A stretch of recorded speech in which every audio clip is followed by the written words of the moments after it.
Hey guys, welcome back. Unpopular opinions number 15. Again, thanks very much to Sakari for starting this thread on efour. I have a link to his channel in the description. Check him out if you have a chance. Start this off with Folid. My unpopular opinion. I value PSA 8 exactly the same as PSA 9 and 10. At that point, you're just buying product of PSA. The grade on the slab, not Pokemon. Most people can't tell the difference between an 8 and a 9, or a 9 and a 10. I've seen 10s with whitening on edges, etc. I sort of agree. Usually there's a pretty big difference between an 8 and a 10, but in the 9 range, definitely not. I know there's a lot of people that submit, and they've submitted thousands and thousands of cards, and they cannot guarantee what the grade is going to be when it comes back. Again, grading is subjective. So, yeah, there's a huge premium on this upper echelon, but at the same time, I've cracked 9s that were just less than a near mint copy, so why not crack a 9, put that in the binder. Anything at 8 and above, I am extremely happy with for my binder collection, and I've cracked many an 8 and 9 in the process. Rip Guy Fox says Poncho Pikachu isn't really wearing ponchos, it's wearing the skin of the enemies it defeated. Did it defeat the enemies at that point, or did it murder them? I don't know. I mean, maybe. Probably not, though. Probably just a gimmick. Some way to sell more Pikachu promos. Why not combine Pikachu with other Pokemon? Way Too Slow Bro says Vanillite line are actually good Pokemon. I don't really mind them. I know a lot of people like to bash on the fact, like, what are you making now? Ice cream Pokemon? You get a lot of that with new generations when they come out. People like to bash the fact when a Pokemon is an item, a household item, or food, or whatever. In this case, ice cream cones. No Spin says, some days I just want the Pokemon Company Incorporated to reprint everything. First Ed, base, gold stars, Pika, trophies. It would decimate the value of my collection, but remind everyone this is a children's playing card game, not a 401k. Unpopular, I'm sure. I mean, there's a certain aspect and a certain desirability that's associated with value. And you even see this with modern sets where they make chase cards that are, they know they're going to be more expensive. If everyone could just have every card, there wouldn't be that chase. And, well, I mean, this would just, I mean, if they just reprinted everything into oblivion as many times as anyone wanted, or you could just buy a full collection of every card ever printed, then no one would want to. I don't know. It, regardless of how you think this might be a good thing, it wouldn't be. Regardless of anyone's financial situation, there's always something really cool that you can collect, and you don't necessarily need to have first ed base or anything of the sort. If you can't, you can't, or just go with the lesser condition. But there are options. There are affordable options, and Pokemon has shown that they're not afraid to give someone an even more affordable option. Base Set Unlimited was dirt cheap, and then Evolutions was dirt cheap, and now that's starting to go up, and now we have reprints and celebrations of the 3 starters, which by the time everyone's done opening stuff and bored of it, will also be very cheap. So I don't know. It's crazy to think that there needs to be anything like this. I think the argument that it's a children's playing card game is silly, because if you grew up with it and you like it and you want to collect it, I don't care if you're 4 years old or 144 years old. Who gives a shit? It's a hobby. If someone likes it, they like it. And most importantly, enjoy it the way that you like it, not necessarily because you're a certain age or whatever, or because of its value, anything of that sort. So, Polytoad666. Here's a truly unpopular opinion. If a sealed version of a card exists, any Japanese play promo, for instance, I would rather have the sealed version than a PSA 10 copy, and resale value aside, would pay more for the sealed version. So I don't know. I don't really like the sealed promos. I always take them out of the wrapper and put them in the binder. And oftentimes these sealed promos have damage that you can't necessarily see all that well until you have them out of there. I'd rather have them uniform with the rest of my set than have a weird sealed version in like a card saver or something like that. Executor says, okay, here goes the unpopular opinion. It's just a matter of time when Pokemon as a company steps over the line one day and many people will not want to be connected with the franchise anymore. So far, the Porygon did nothing wrong tweet was the closest one. I don't think I'm even familiar with what that was, but okay. Also, let's see how long it takes before the sentiment of Pokemon are enslaved creatures forced to battle for glory of their owners takes off on a broader scale. I don't think it's going to take too long with an increasingly mindful, insert the better adjective, that must say like SJW society. Just an opinion. Please don't ban me. So I don't know. I think that's a large part of what Japan has going for it at the moment is that they don't give a shit if it's appropriate or not. But at the same time, I think the Pokemon franchise makes it very clear that the Pokemon is fighting alongside their trainer, that it's something that they want to do, not necessarily that they're enslaved. Maybe some of the villains do come off that way, but I don't know. I think at a certain point the scales will tip and it's not necessarily going to be a big deal. They are fictional creatures. I know they resemble animals and ice cream, but you got to battle something, and ice cream it is. Niche says, unpopular opinion, I like break cards. I don't mind the break cards. I do like when they introduce new gimmicks, and that being one of them. Not my favorite one. I really like the Prism Star cards, like how you could play one of, but they were a little bit more powerful than normal cards. I don't know. Not my favorite gimmick. The Legend cards are cool. These V-Union cards, oh my god, they're so nice in person. And I kind of wish that they, instead of doing jumbos, they would just do like 4 pieces of a jumbo, so you could actually put it in your binder and not have to worry about finding some other solution for them. They're like the same. They're the same size anyway. So, Quichancy says the direction Pokemon is going with full art trainers is increasingly sexual. In increasingly sexual positions is a bad idea. Man, I don't know. You definitely do not want to watch the zillions of Enemy X videos on this channel because those are tame. I don't know. And maybe he's talking about Skyla, where she's like got her arms behind her head and her boobies are popping out. Not necessarily popping out, but you know, if you stretched with your arms behind your head, then your chest would flare out, I guess.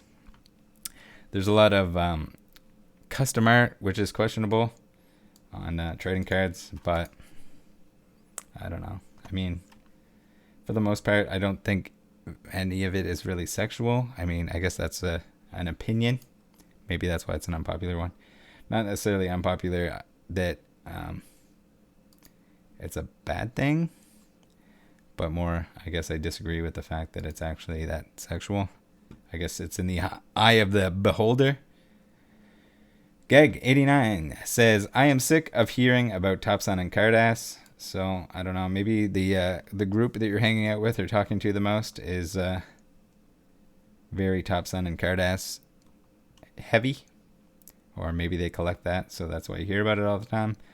I don't all that often, but I guess it depends who you're talking to. Maybe what time of day you're on the Discord. And or maybe the forum is more Cardass heavy. King Boo 64. He's got a lot of these in here. I don't care if the art is good. If it's a non-holo, I probably won't buy it. I'm like the opposite of this. I don't care if it's a non-holo. If the art is good, the art is good. But at the same time, I still want one of everything. So, yeah, this would, even if I didn't collect sets, this would not be a deterrent. Sometimes the non-holo version is better. If the foiling doesn't work right with the artwork, or if it isn't set up right for foil, then sometimes the non-holo version is just way nicer. Parker Mr. Parker says, any Pokemon has potential to be my favorite Pokemon. Any? This sounds like someone whose favorite Pokemon is Ditto. But it looks like you have a Grimer here. So my guess is as good as yours as to what you mean by that. Maybe you change favorite Pokemon by the day. That'd be kind of cool. Cross says, Protostoys are hella sus and not worth anywhere near what they have sold for. I agree. I think it's kind of sketchy. I think Show might have more. Someone might have more somewhere tucked away that they took from the factory. It's neat that it is something along those lines, but it's extremely hard to trust any of the backstory on it, because the person that's providing that story had or still has copies of this card. And not to mention the fact that there was all these assumptions made in the big auction where one sold. So I don't know, sketchy, wetchy. And when the biggest collectors in the hobby didn't want to touch it, someone did. And whether or not that was because they got upsold by an auctioneer or what, or just wanted it no matter what and paid too much money for it, that's on them. If they want to buy it, they bought it. Good for them, as long as they didn't get tricked into it, I guess. But I don't know. The whole thing is sketchy, and I remember people not wanting to pay like $5,000 for it. So I can only imagine the crazy numbers that it went for. There's a lot of the educated Pokemon community wouldn't come anywhere near touching that, but it did sell. Probably did sell. King Pokemon says, it's been forever, so let's try these two. Most anybody who has ever sold a card is a scalper. So I don't know. I think scalper is overused in terms of, like, for the most part, anyone that's in the hobby and spending a significant amount of time, either whether they're opening, whether they're buying stuff, whether they're picking up collections or anything else, it's very hard to afford to do anything in the hobby without selling some of it. So if you buy a collection and you don't need some of the cards, if they're duplicates or that you just didn't want those cards, there's no reason you can't resell those. And I don't know. There's let's go into part 2 here. It says complaints for any shortages should be addressed to the Pokemon Company International. So that's the thing too. Shortages, they're temporary. Like I said, the shelves look better every day. Combination of the Pokemon Company printing more and people losing interest, and maybe some people got burned on buying resold products or recent products that were sold out but they reprinted. Hard to say, but the hype is not going to stay at an all-time high forever. Like, it'll dip back down and then maybe something else happens that brings it back up again. But for the most part, shortages, they don't matter. You'll get the stuff. Even now, a lot of these sets, if you don't get it on release day, the next time they're stocked. And I know there's certain locations where this isn't the case, but that's why there's online, or if you have friends or anything else. And I think it's also very hypocritical of everyone that is complaining about how the kids can't get their Pokemon cards, but at the same time, their shelf behind them looks like the aisle at Walmart. So just because you're keeping it sealed and you're not flipping it immediately doesn't mean you're not contributing to that shortage. So to complain about scalpy whelpies while you have a pyramid of, you know, everything that you can buy last week at Walmart, I don't know how you can justify that, but people do. People don't want to be the scalper.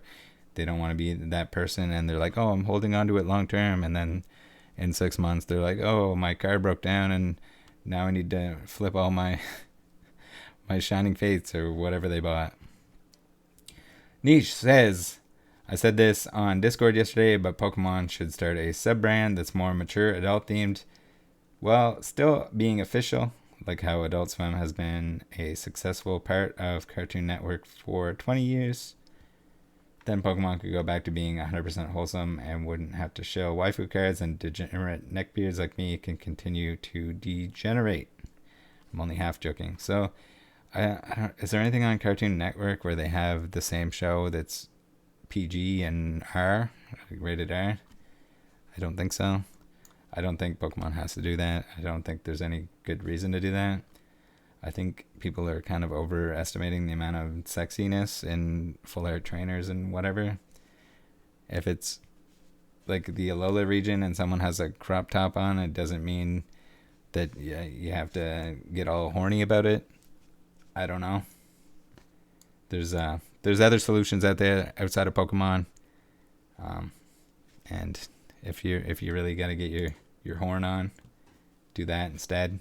I guess Pokemon is gonna Pokemon, and they're just never going to do that. I shouldn't say never, but they're probably not ever going to do that. So here we have Josh saying Japanese hollows look better than English. They're darker with more contrast, which makes them look more intense. I have mostly English, but the hollows have recently sold me. I don't know. I don't have any preference over English or Japanese other than the fact that I can read the English cards, and I grew up with the English cards. There's a lot of people that will complain about the border or whatever else, but that's whatever justification they need to collect one over the other. Go to town, collect what you like, not what others do. So here we go. We have Xyleets who says, personally, and since it's an unpopular opinion thread, I won't be subtle about it. I think the Heart Gold Soul Silver card design with the muted subtle gold/silver borders and the more stylized art with heavy lines, especially in the trainers, is the best series has ever looked. I've always felt that those bright yellow English borders are unrefined. They sometimes fight with the card art or color, and it bugs me a lot. They started to soften the border with the Diamond Pearl, but after Heart Gold Soul Silver, they went back to the bright yellow. Ugh, haha. So I don't know. Like, I get that they were trying to do gold silver borders here, and I don't really hate them, but I find it just looks like it was a white border and it's like stained or something. I don't know. It's nice when they change stuff up about the frames and everything else in general, but not the end of the world if they don't. Yellow borders are cool, and I don't find that they detract any from the artwork. Just hold it up to your face a little bit closer, and you'll be fine. Lemon says, this has probably been expressed before, but I think Mario Pikachu is an abomination. They just took two successful franchises and mashed them together. It's not creative or interesting to me. To me, it comes across as lazy and uninspired. That is my subjective opinion.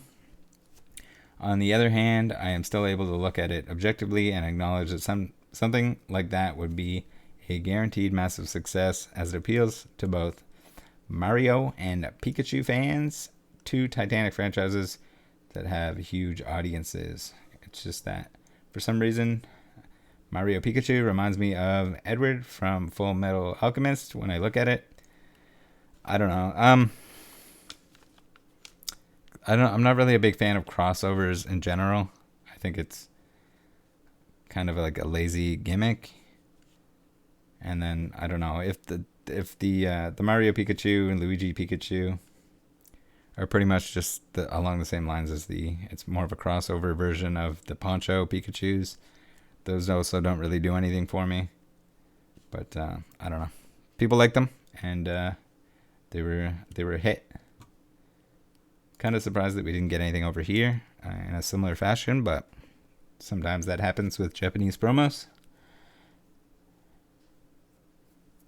We have, I don't even know how to pronounce this. We'll call them Mimi. I don't know if it's unpopular, but I've found every regular hollow pattern since Black and White era boring. Cosmos is just so much better. They have a modernized version for promos, which isn't as good, but much better than lines and oil spells. Wish they'd just use that. The fact regular hollows don't even feel that exciting to open kind of puts me off modern sets. So that's the thing. If they're going to have these bigger chase cards in the form of Vs now, or GX or EX or anything like that, the hollows have to take a back seat, and that's just sort of how it is. It's like style creep, power creep, whatever you want to call it, rarity creep. So I don't know. The in terms of the hollows in the background, I guess now you probably don't like the Sword and Shield ones since they're just the lines vertical instead of horizontal. Which you, when you started hating them, the oil spill ones are kind of boring depending on the way that the hollow is set up because it doesn't show all that well. But it is. I have good news for you. They will change it again, almost certainly. I think Cosmos is a little bit overrated, in my opinion. Just kind of sick of it. Everyone just wants to be a swirl chaser, and I don't know. It's boring at this point. Give me something new. Same with reprints. Give me something new. I want to look at something that I haven't seen before. And Cosmos reprints of base set Charizard are not doing it for me. Azul Rio says, I'm happy that errors are getting the attention many of us wanted them to get for years. At the same time, however, now errors for modern at least seem so commonplace that it just leaves a sour taste in my mouth about how poor the quality is for English releases. The amount of errors that occur because terrible quality checks seem ludicrous. I'd be more fine with it if the errors were at least consistent, like hollow bleeds. But, well, there's some of those. There's quite a few of those in recent times. And every now and then there just happens to be a set that wants to bleed. But I'm not sure why we're celebrating the moments when we open up packs of only find cut-off corners, crimps, or in some cases literal strips of card. So that's just, the packaging process. And it could be that happened a lot more in previous times, but no one kept them because no one was online sharing the fact that they got a crimped card and like, why didn't my booster pack seal? That kind of stuff. I wouldn't even necessarily call those an error. That's more just damage in packaging. If somebody wants to collect crimps and really wants to call them an error, go to town. But I would associate error more with something along the lines of if it was cut improperly, not necessarily that if it got squished or cut off by the packaging later on. I think the cutoff, pun intended, should be when they cut the cards out. If it's left with square corners or one square corner or it's off center or anything like that, I'll give that the error designation. But anything outside of that is stretch. Like if something gets run over by a roller and it's bent or whatever, then is it an error? No, probably not. Factory damage. King Boo 64 says, I'm really sick of seeing the word gatekeeping over and over again. Yeah. I think there was also a discussion about how he was gatekeeping, using the word gatekeeping. I think the most important thing is don't worry about gatekeeping. Just do what you want to do with the hobby. If you want to resell stuff, if you want to flip and dip, if you want to collect, if you want to save every single card, if you only want to collect Pikachus, whatever you want to do, whatever your favorite Pokemon is, whatever sets you want to get, you do you. If you're not enjoying it, don't do it. No Nice says, I like CGC slabs. Fight me. I think the slabs are fine. I would argue that some of their business practices, are not great, but that's pretty much the same for most grading companies. So, Dime says, the Galarian birds suck. Why would a one-of-a-kind legendary have a region-specific counterpart? That means it is not one-of-a-kind anymore and makes it less legendary, in my opinion. Other region-specific Pokemon are very nice, though. So, I don't know. I like the Galarian birds. And it's also weird. Pokemon kind of left this up in the air and kind of goes back and forth on this a little bit. So we've seen many times in the movies or games or whatever where there's multiple of the same legendary Pokemon. They have to reproduce somehow, right? So maybe it's just like really rare, but not necessarily one of a kind. With the exception of maybe, I think people mentioned Mewtwo being created in a lab, and if the lab exploded, then they maybe won't be able to create another one, at least not identical to that. Or Arceus, I guess, would be another example of something that is probably one, but who knows? Maybe we'll see Arceus riding another Arceus in the new game when it comes out. Elshad says, I like 5-ban. I think this is supposed to say crouches down, covers head. Yeah, so this is funny. I think I mentioned this many times, but people like to hate on 5-band because it's like the CGI, like big art of the Pokemon, typically used in like a GX or V or whatever. But at the same time, everyone was like, "Oh my god, amazing rares," and it was just 5-band art. At least some of them were. I know at least one of them were with like rainbow vomit around the Pokemon. So I always like to refer back to that when people are like, "Oh, 5-band sucks." Oh yeah, remember when people liked 5-band? And 5-band's not that bad. It's not necessarily my favorite, but it does the trick. It looks good. It's recognizable, and I think it'll become pretty iconic for that style of card, like your GX, your EX, full arts, and whatever. Niche says, unpopular opinion, Buzzwole is fucking cool. Yeah, he's strong. He's like a bodybuilding mosquito. I don't know if anyone is like, that's their favorite Pokemon or not, but I know Miles Dong has a playmat with a Buzzwole on it. 90s Mayo says, I'd say my unpopular opinion was Black and White and White 2 were the peak of quality in Pokemon. The games had arguably the best post-game content, very sharp and high-quality sprites, graphics, and an amazing and memorable OST. Yeah, Black and White were good. I wouldn't say that they were my favorite. But I don't know. They're good. Most games are good. In general, I don't know if I necessarily have a tier list. There's a lot of them that I didn't play the like sequel to or anything like that. I didn't play Black and White 2. So on the TCG side, it had many of my favorite holo patterns, and the introduction of those beautiful full art cards is what really cemented my love for that generation. Yeah, I do like the Black and White full arts. There was less of them, so they seemed a lot more special at that point in time. Sort of like how we have the alternate arts now. Those are the basically what those were back in the Black and White era. All right, last up we have Pokemon Irish 20, who says Pokemon Break and Ancient Trait cards will one day be greatly appreciated. I think so.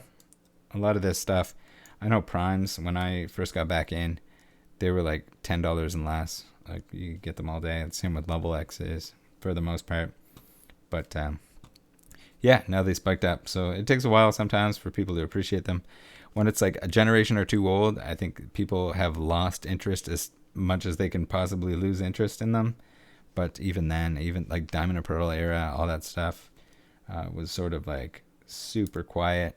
But now it's starting to pick up again.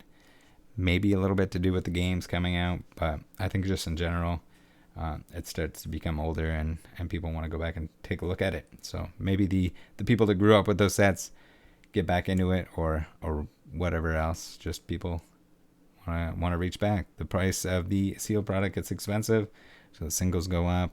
A little relationship there. All right, guys, thanks for tuning in. See you next time.